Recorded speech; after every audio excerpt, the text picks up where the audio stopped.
সাল এর 25শে মে থেকে 2027 সালের 25শে মে এই বছরটিকে নজরুল বর্ষ ঘোষণা করা হয়েছে।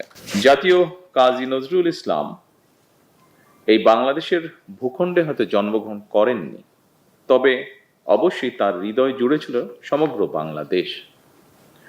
বাংলাদেশও তাকে হৃদয় দিয়ে ভালোবেসেছে। কিশোরবেলায় 1914 সালে তিনি প্রথমবারের মতন ময়মনসিংহ ত্রিশালে এসেছিলেন।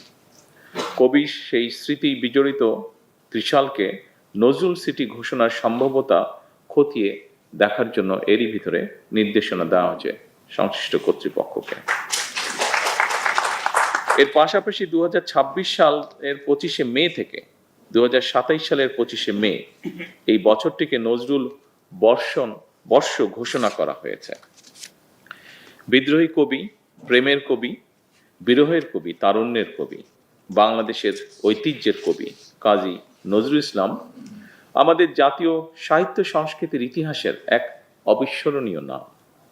পরাধীন, পর্যদুস্ত, পরাভূত জাতির ভাগ্যাকাশে তার আবির্ভাব ছিল আলোক বর্তিকার মতন। মাতৃভূমিকে ভালোবাসার ক্ষেত্রেও তিনি আমাদের অন্যতম প্রধান দিশারি। আমাদের জীবন, আশা আকাঙ্ক্ষা, স্বপ্ন সংগ্রাম, সাহিত্য সংস্কৃতি, ইতিহাস, ঐতিহ্য তার রচনার মধ্যে মহিমায় সৌন্দর্য নিয়ে বক্সময় হয়ে রয়েছে। কবি নজরুলের সৃষ্টিশীলতার মধ্যে আতিথ্য রয়েছে সকল কালের, সকল মানুষের। অন্যায় অবিচারের বিরুদ্ধে রুখে দাঁড়াতে তিনি আমাদের অনুপ্রেরণা। তার প্রাসঙ্গিকতা এবং প্রয়োজন কখনোই ফুরোয় না। আমাদের মহান মুক্তিযুদ্ধে তার কবিতা ও গান ছিল অনুপ্রেরণার প্রবল উৎস। তেমনি আমাদের সকল আন্দোলন সংগ্রামে তার সৃষ্টিশীলতাই হয়ে ওঠে প্রতিবাদ প্রতিরোধের মূল ভাষা।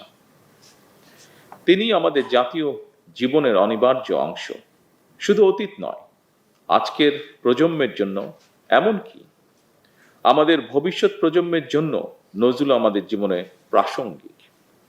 এ কারণেই আমাদের জাতীয় কবির জীবন ও কর্মের সঙ্গে গণমানুষ, বিশেষ করে বর্তমান প্রজন্মের সম্পর্ক আরো গভীর ও নিবিড় করার লক্ষ্যে নানা আয়োজনে নজরুল বর্ষ শুরু করা হয়েছে।